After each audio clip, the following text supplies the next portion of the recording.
नमस्कार, अपना उत्तर प्रदेश देख रहे हैं आप। आपके साथ मैं हूं अंजलि भंडारी और रुक करेंगे खबरों की ओर। तो गोरखपुर के गोरखनाथ मंदिर के प्रांगण में सीएम योगी आदित्यनाथ ने जनता दरबार लगाया, जिसमें कि उन्होंने लोगों की समस्याओं को सुना। इस दौरान कुछ शिकायतों का मौके पर निपटारा भी कर दिया गया। वहीं कुछ शिकायतों के लिए अधिकारियों को निर्देश भी दिए गए।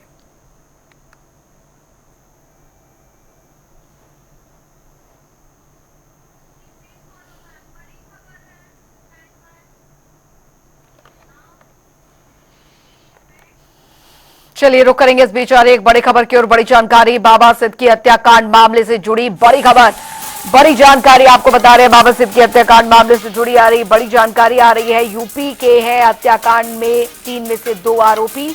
ये इस वक्त की बड़ी खबर। आरोपियों की उम्र तकरीबन 20 से 22 साल बताई जा रही है। तो यूपी में एक्शन में आया पुलिस प्रशासन। ये इस वक्त की बड़ी खबर आपको बता दें, बहराइच पुलिस ने जांच शुरू कर दी है, जांच पड़ताल जो शुरू कर दी है। फरार आरोपी शिव कुमार गौतम के घर पुलिस पहुंची है। अब तक 2 आरोपी मामले में गिरफ्तार हो चुके हैं। तो 3 आरोपियों ने कल रात वारदात को अंजाम दिया था।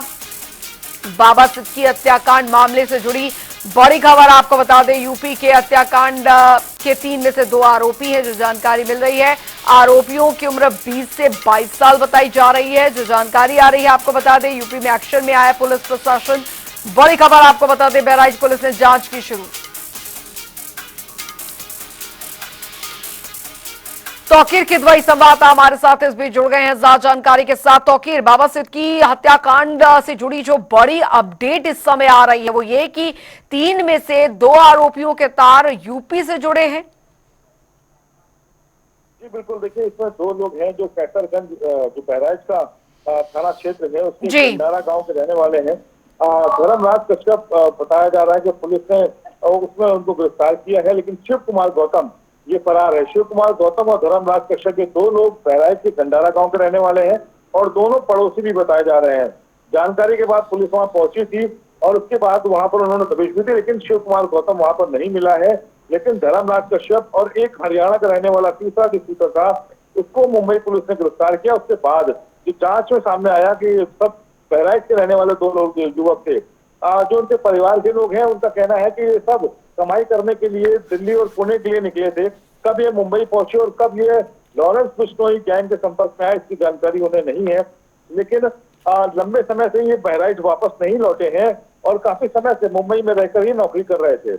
अब इस मामले में जो बहराइच की पुलिस कप्तान है उन्होंने वृंदा शुक्ला, उनका कहना है कि इस पूरे मामले की जांच बहराइच पुलिस के द्वारा भी की जा रही है। तो आखिर लेकिन इस पूरे हत्याकांड के जो तार है वो सिर्फ यूपी से ही नहीं बल्कि हरियाणा से भी जुड़े हुए हैं। लेकिन अब सबसे बड़ा सवाल है कि ये किस तरीके से इनको ये सुपारी शायद मिली है या क्या कुछ मकसद यहाँ पर था। लॉरेंस बिश्नोई गैंग के बताए जा रहे हैं कि उनसे इनका संपर्क में ये लोग आए और उन्होंने इस पूरी वारदात को अंजाम दिया। लेकिन ये कब से पूरी प्री प्लानिंग जो है वो चल रही थी। मुंबई में हमने देखा था इससे पहले सलमान खान के घर के बाहर भी फायरिंग हुई थी, उस दौरान भी काफी ज्यादा पुलिस प्रशासन सजग हो गए थे। देखिए अब तक मुंबई पुलिस की जांच में जो सामने आया है बताया जा रहा है कि 40 दिन से ज्यादा इन लोगों ने बाबा सिद्दीकी के घर के बाहर और ऑफिस के बाहर रेकी की है।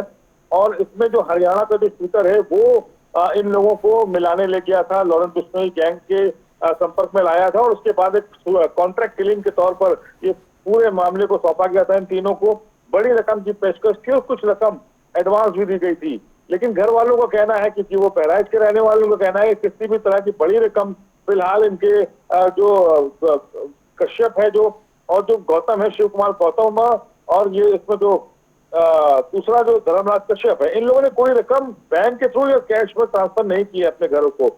यानी कि जो भी रकम मिलनी थी वो हत्याकांड के बाद मिलनी थी। और जो वहां पर जो इंतजाम थे वो सबसे बड़ी बात है कि 40 दिन तक रेकी होती रही। एक बड़ी सिक्योरिटी के दावे किए गए थे क्योंकि पहले भी बाबा सिद्दीकी को जब धमकी मिली थी उसके बाद मुंबई पुलिस ने कहा था कि वो उसमें पूरी तरह से सतर्क हैं और अलर्ट है।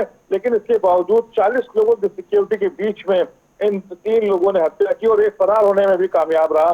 तो कहीं ना कहीं ये मुंबई पुलिस का बहुत बड़ा ड्रॉबैक है कि वो तीनों युवक पकड़े नहीं जा सके और इतनी बड़ी वारदात को अंजाम दिया। क्योंकि कुछ समय बाद महाराष्ट्र में इलेक्शन भी है, उससे भी जोड़कर इस हत्याकांड को देखा जा रहा है।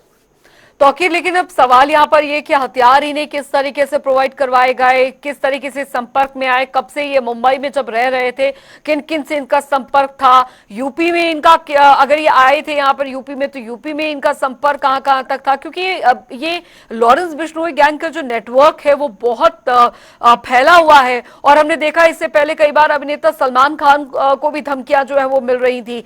अब ये पूरा केस अगर यहाँ पर देखा जाए तो कुल मिलाकर सिक्योरिटी काफी टाइट कर दी गई है। देखिए, इसमें कहीं ना कहीं हरियाणा का जो शासन प्रशासन है वो जरूर कटघरे में आता है, क्योंकि जेल में रहने के दौरान वो धमकियां देता है। और इससे पहले हमने एक और भी वारदात देखी थी जब सलमान खान को धमकी दी गई थी, और जब वहां पर एक हत्याकांड हुआ था, जो पॉप सिंगर था, उसके बाद वहां पर एक वीडियो वायरल हुआ था। वीडियो वायरल क्या हुआ था, उसने एक स्काइप से पूरा इंटरव्यू न्यूज चैनल को दिया था। जेल से बैठकर स्काइप के जरिए पूरा एक इंटरव्यू देना, ये कहीं ना कहीं शासन प्रशासन और जेल प्रशासन के ऊपर बड़ा सवाल था। और वहां से बैठ के अगर इतना बड़ा नेटवर्क वो ऑपरेट कर रहा है तो जरूर हरियाणा पुलिस कटघरे में खड़ी होती है। और इस तरह के हत्याकांड को अंजाम देने के बाद पूरी तरह से जिम्मेदारी लेना, ये भी एक बहुत बड़ी चुनौती है पुलिस के लिए, कि हत्याकांड के बाद वो खुद जिम्मेदारी भी लेता है कि मैंने इस हत्याकांड को अंजाम दिलवाया है, और वहां से बैठ के वीडियो भी जारी करता है। अब ऐसे में जो बड़े चेहरे हैं, चाहे वो हिंदुस्तान के अलग अलग जगहों के हों, उनको पहले से ही अलर्ट किया जाता है कि वो चेतावनी देता है कि हम आपकी हत्या कर देंगे। उसके बाद वो कहीं ना कहीं अल्टीमेटम देने के बाद कुछ हरकत भी ऐसी होती है, चाहे वो फायरिंग हो सलमान खान के घर, बाबा सिद्दीकी को चाहे वो धमकी दी गई हो, और उसके पहले जो पॉप सिंगर की हत्या की गई है वो भी उसने कह के कुछ दिन पहले चेतावनी दी, उसके बाद हत्याकांड को अंजाम दिया था।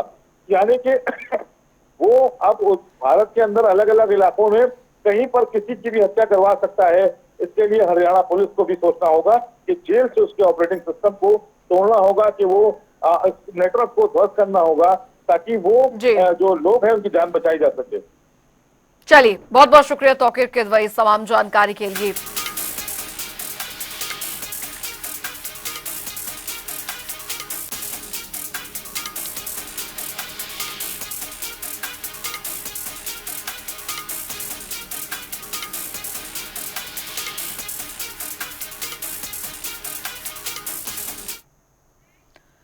आगे बढ़ेंगे, एक और बड़ी खबर, बड़ी जानकारी आ रही है, वो आपको बता दें। तो बड़ी खबर, बड़ी जानकारी इस बीच आ रही है। बाबा सिद्दीकी हत्याकांड मामले में बड़ी खबर, बड़ी जानकारी, लॉरेंस बिश्नोई गैंग ने ली हत्या की जिम्मेदारी। इस वक्त की बड़ी खबर, बाबा सिद्दीकी की हत्या की जिम्मेदारी लॉरेंस बिश्नोई गैंग ने ली है। सोशल मीडिया पर पोस्ट कर ये जो अपडेट है वो की गई है। तो बाबा सिद्दीकी हत्याकांड मामले में बड़ी खबर, बता दें आपको, एनसीपी नेता बाबा सिद्दीकी को पहले भी कई बार धमकियां मिल चुकी थी, लेकिन इस बार जो पूरी घटना घटी, ये लॉरेंस बिश्नोई गैंग की तरफ से जो है वो जिम्मेदारी जो है वो ली गई है।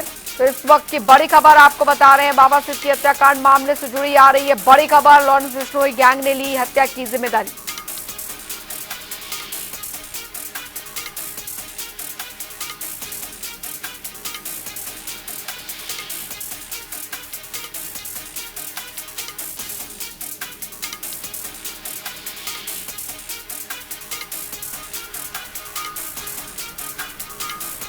तो बड़ी खबर आपको बता दें, सोशल मीडिया पर पोस्ट कर ये जानकारी यहां पर साझा की गई है लॉरेंस बिश्नोई गैंग की तरफ से कि बाबा सिद्दीकी का जो मर्डर है, जो हत्या है, वो लॉरेंस बिश्नोई ने करवाई है, उनके गैंग ने करवाई है।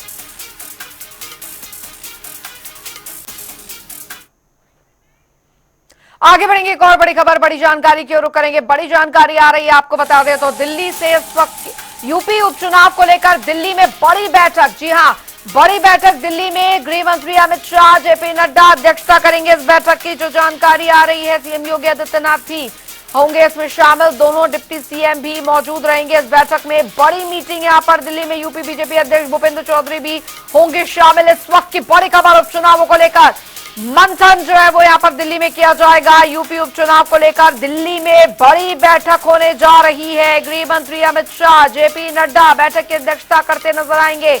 बड़ी खबर, सीएम योगी आदित्यनाथ भी शामिल होंगे इस बैठक में, दोनों डिप्टी सीएम भी मौजूद रहेंगे। जानकारी आपको दे दी, यूपी बीजेपी अध्यक्ष भूपेंद्र चौधरी भी होंगे शामिल इस बैठक में। इस वक्त की बड़ी खबर आपको बता दें, उपचुनावों को लेकर मंथन जो है वो किया जाएगा। यूपी उपचुनाव को लेकर दिल्ली में बड़ी बैठक का आयोजन हो रहा है। बड़ी खबर, गृह मंत्री अमित शाह, जेपी नड्डा अध्यक्षता करेंगे। सीएम योगी आदित्यनाथ भी इस बैठक में, इस मंथन बैठक में रहेंगे, तो दोनों डिप्टी सीएम भी मौजूद रहेंगे। तो बड़ी खबर, यूपी उपचुनाव को लेकर दिल्ली में बड़ी बैठक यहां पर होने जा रही है।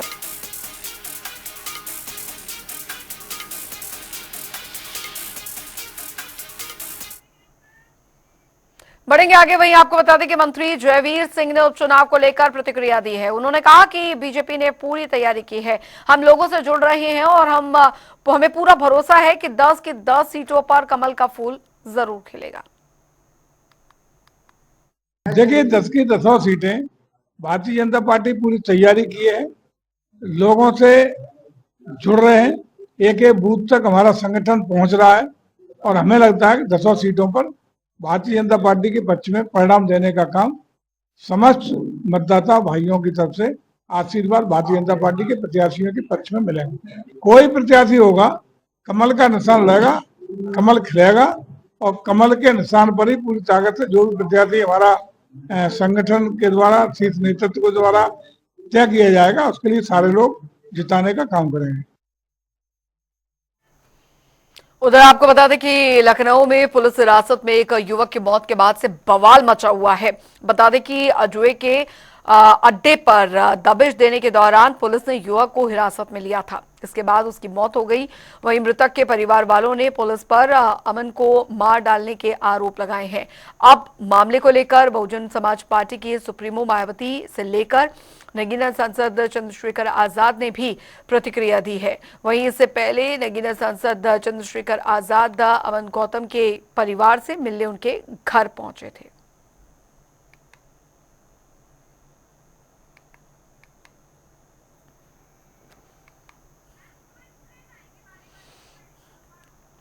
सोशल मीडिया प्लेटफॉर्म एक्स पर बसपा सुप्रीमो मायावती ने लिखा, यूपी की राजधानी लखनऊ के मोहल्ला पार्क में घूमने गए एक दलित युवक के साथ कल शाम पुलिस की बर्बरता से हुई मौत की घटना अति दुखद, लोगों में रोष व्याप्त है। सरकार दोषी पुलिस वालों के विरुद्ध सख्त कार्रवाई करे और पीड़ित परिवार को पूरी मदद भी करे। यूपी की राजधानी लखनऊ के मोहल्ला गंजरहा पुरवा स्थित डॉक्टर भीमराव अंबेडकर पार्क की घटना है। तो मुख्यमंत्री योगी आपकी पुलिस दबिश देने जाती है और दबंगई करने लगती है। चंद्रशेखर आजाद ने लिखा, राजधानी लखनऊ के विकास नगर स्थित अंबेडकर पार्क में पुलिस की दबंगई दिखी, अमन की दुखद मृत्यु हो गई। परिजनों का कहना है कि पुलिस द्वारा दौड़ाने के बाद गिरने और बेरहमी से पिटाई के कारण अमन है उसकी मृत्यु हुई है। घटना बेहद दुखद है और चिंताजनक है।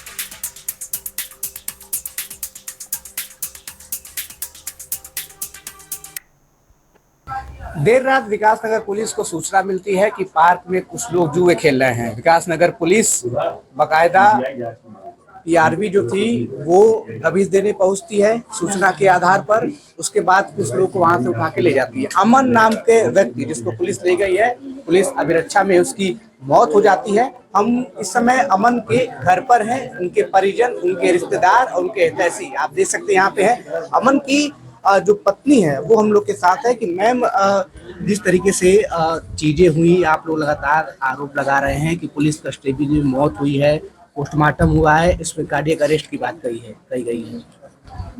दीदी आप बात करिए। तो आप देख सकते हैं कि अमन की जो पत्नी है वो अभी बात करने की हालत में नहीं है। हम अमन की बहन से बात करने की कोशिश करेंगे। मैम, पोस्टमार्टम की रिपोर्ट देर रात तक आई, उसमें बताया जा रहा है कि हार्ट अटैक से मृत्यु हुई है। आप लगातार इस चीज से इनकार कर रहे हैं। जी, हार्ट अटैक से हमारे भाई की मृत्यु नहीं हुई है, उनको पुलिस वालों ने मारा है। पुलिस कस्टडी में भाई मरा है, इसके जिम्मेदार पुलिस कर्मचारी है, इसलिए इसकी फिर से सीबीआई जांच बैठाई जाए। जिस तरीके से बताया जा रहा था कि सूचना मिली थी जुआ खेलने के लिए वहां दबिश दी गई, क्या अमन का ऐसी संगत थी या फिर कभी जुआ खेलने कोई वाकया? कोई संगत नहीं है, ऐसे कोई हमारी भाई की संगत नहीं थी। आप कोई कहां से पता कर सकता है? ऐसा होता तो आज इतनी एकता इतना पूरे गांव में नहीं होती। कोई तो एक शख्स, कोई एक बच्चा उसके खिलाफ बोलता। ठीक, मेरा भाई ऐसा बिल्कुल भी नहीं था। सिर्फ और एक शिकार हुआ है पुलिस वालों का, वो मेरा भाई। आप और आपके जो परिजन हैं, जो रिश्तेदार हैं, वो लगातार खुर्रम चौराहे पे इंसाफ के लिए बैठे रहे और वहाँ पे आप लोगों ने धरना दिया कि आपको इंसाफ जो है वो मिले। कोई बड़ा आला अधिकारी नहीं आया? क्या पुलिस वालों की तरफ क्या आश्वासन दिया गया था आप लोग को? पुलिस वालों की तरफ से कोई आश्वासन नहीं, भगाया जा रहा हमारी कोई कंप्लेन भी नहीं लिखी जा रही थी, कुछ भी। और उसके बाद हम लोग अपने धरने इंसाफ के लिए बैठे तो उस पे उन लोगों ने लाठीचार्ज करना भी शुरू किया। उस समय उन्होंने न देखा कि बच्चा है कि बूढ़ा है कि जवान है, जिसको जिस तरह से पा उस तरह से उनको पीड़ित किया उन लोगों ने। छोटी सी मेरी बच्ची 13 साल की, उसके साथ अभद्र व्यवहार किया गया। एक तरफ योगी जी कहते हैं बेटी बचाओ बेटी पढ़ाओ, बेटियों को इंसाफ मिलना चाहिए, ऐसे इंसाफ मिलेगा? इंसाफ मांगने जाओ तो उसके साथ अभद्रता की जाएगी। तो ये अमन का परिवार है जो साफ तौर पर पुलिस पे आरोप लगा रहा है कि पहले तो पुलिस कस्टडी में उसकी भाई की मौत होती है और जब इंसाफ मांगने के लिए पूरा परिवार और रिश्तेदार आगे आते हैं, बकायदा इंसाफ की बात करते हैं, तो देर रात उन पे लाठीचार्ज करके वहां से भगा दिया जाता है। राजधानी लखनऊ से जनता टीवी के लिए विवेक शाही। और रुक करेंगे इस बीच आ रही एक बड़ी खबर की ओर। बड़ी जानकारी रायबरेली से आ रही है, जहां पर बड़ी जानकारी बीजेपी नेता गजाधर सिंह का निधन हुआ है। ये इस वक्त की बड़ी खबर, हृदय गति रुकने से निधन हुआ है। रायबरेली से आ रही है दुखद खबर। बीजेपी से पहले सपा में थे गजाधर सिंह, तो बीजेपी नेता गजाधर सिंह का निधन, ये इस वक्त की बड़ी खबर।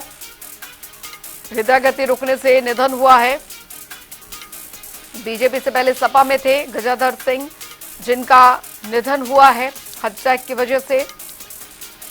तो हृदय गति रुकने से बताया जा रहा है उनका निधन हुआ। रायबरेली से इस वक्त की बड़ी खबर। बीजेपी से पहले समाजवादी पार्टी में थे गजाधर सिंह, जिनका निधन हुआ है। तो बड़ी खबर आपको बता दें, बीजेपी नेता गजाधर सिंह का निधन, बेहद दुखद खबर। बीजेपी से पहले वो समाजवादी पार्टी में थे, लेकिन उसके बाद बीजेपी ज्वाइन की उन्होंने। बड़ी खबर आ रही है रायबरेली से, आपको बता दें हृदय गति रुकने से निधन हुआ है। ये इस वक्त की बड़ी खबर आपको बता दें। बीजेपी से पहले सपा में थे गजाधर सिंह, तो बीजेपी नेता गजाधर सिंह का निधन, ये इस वक्त की बड़ी खबर। हृदय गति रुकने से निधन हुआ है, ये बड़ी जानकारी आ रही है। बीजेपी से पहले सपा में थे गजाधर सिंह, जिनका निधन हो गया।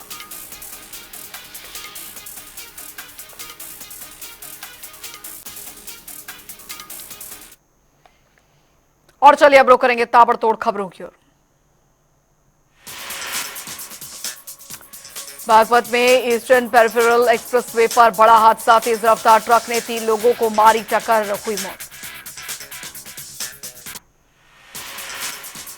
औरैया में 25,000 के नामी हिस्ट्री शीटर बदमाश से हुई मुठभेड़, बदमाश के पैर में लगी गोली, अस्पताल में कराया गया भर्ती। आगरा में एक घर के बाहर कार में लगी आग, मौके पर नहीं पहुंची फायर ब्रिगेड। मथुरा में पुलिस ने व्यापारी की बेरहमी से की पिटाई, वीडियो हो वायरल। फिरोजाबाद में पुलिस और हिस्ट्री शीटर की आपस में मुठभेड़, हिस्ट्री शीटर को किया गिरफ्तार, कब्जे से एक अवैध तमंचा, 315 बोर, 2 खोखा कारतूस बरामद। अलीगढ़ में एटा से गर्भवती महिला को अस्पताल लेकर जा रही सरकारी एम्बुलेंस पलटी, एम्बुलेंस में सवार सभी लोग गंभीर रूप से हुए घायल। फतेहपुर में 2 बाइकों में आमने सामने की जोरदार भिड़ंत, 2 युवकों की मौके पर दर्दनाक मौत। बुलंदशहर में पुलिस की बदमाशों से मुठभेड़, 1.5 लाख का इनामी अपराधी ढेर, मुठभेड़ के दौरान एक सिपाही भी घायल। बदायूं में अज्ञात लोगों पर 2 महिलाओं को पीटने का आरोप, गंभीर हालत में अस्पताल में करवाया गया भर्ती, इलाज के दौरान एक महिला की मौत। आगरा में 2 पक्षों में हुआ विवाद, आधा दर्जन लोग घायल, मामूली बात को लेकर हुआ था विवाद, वीडियो सोशल मीडिया पर वायरल। सहारनपुर में पुलिस ने की बड़ी कार्रवाई, एक चरस तस्कर को किया गिरफ्तार, करीब 150 ग्राम चरस बरामद। चंदौली में आरपीएफ और जीआरपी जवानों को दी गई ट्रेनिंग, आग लगने की घटना से निपटने की दी जा रही जानकारी।